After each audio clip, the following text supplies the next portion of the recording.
Blade Runner 2049 is one of those movies where you don't know what to feel when you're done. On one hand, it's a beautifully crafted movie that justifies its existence, but on the other hand, it was infuriating to sit through because of one huge mistake. The movie follows Ryan Gosling's character, Joe, as he does something that involves Harrison Ford. Nobody knew anything more than that, so I'm not going to give any more information than that when it comes to the plot. Most of the story beats of this movie were great. Halfway through the movie, I loved it. I felt that it was emotional, it was suspenseful, the mystery was interesting, and it just looked so gorgeous. But then Harrison Ford appears, and it all goes downhill. The dip in quality has nothing to do with Harrison Ford himself. No, he was alright, even though he was barely in it. The dip in quality happens because the pacing goes to shit. Before this, it's slow, and it lets every scene leave an impact. We get a lot of emotions, and we learn to love the new characters. In what I'm now calling the bad half, it moves way too fast, there's a lot of information too quickly, we are being spoon-fed some of this information, and worst of all, is that the emotions just disappear. There's this one scene that should be amazing, a powerful idea of a scene, but since it moves so fast and we don't really know anything about Deckard and Gerald Leader's character, it just falls flat. And that's another problem I have with this movie. It didn't give Deckard any character.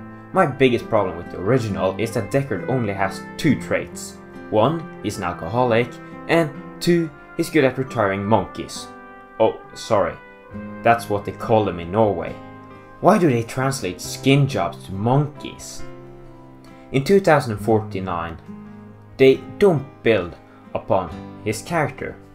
The only thing he does in this movie is talking about how he loved Rachel, which might be the worst love story ever, since the only chemistry they had in the first movie was that Deckard raped her. Another problem I had with this movie was the sound. For every amazing sound effect in this movie, we had one equally shitty one. I especially hated how they made a dush sound every time they did a hard cut, just so that you wouldn't notice the cut. Now, you might have noticed that I haven't really said anything positive about this movie so far, and that's because I'm going to say that now. Gosh, couldn't you at least wait to question me after the video is done, you impatient prick? The positives to this movie are the acting, from everyone except Jared Leto. I especially liked Discount Felicity Jones. The action was pretty good, nothing special. Just the first hour and 20 minutes in general. The cinematography. I was going to say that I liked the music, but I can only remember one small part that had music, and the score was also in the previous Blade Runner, so I think there's some things to love about this movie. It does say a lot about humanity, or not. I'm more or less 100% convinced that it doesn't have a lot to say, and the fans are just putting their beliefs into the movie. I can see how most people would love this movie. I myself have some pretty shitty ears, so when the sound doesn't work, it's easy for me to notice that. But maybe you like horrible sound.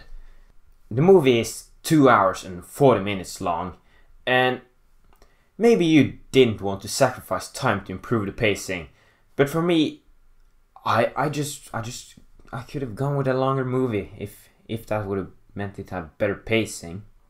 I wouldn't say that this movie is great. I would just say that it's good. Out of every movie I've ever seen, Blade Runner 2049 is certainly one of them. And therefore I will give Blade Runner 2049 a 6 or 7 out of 10. Who knows, this movie might grow on me.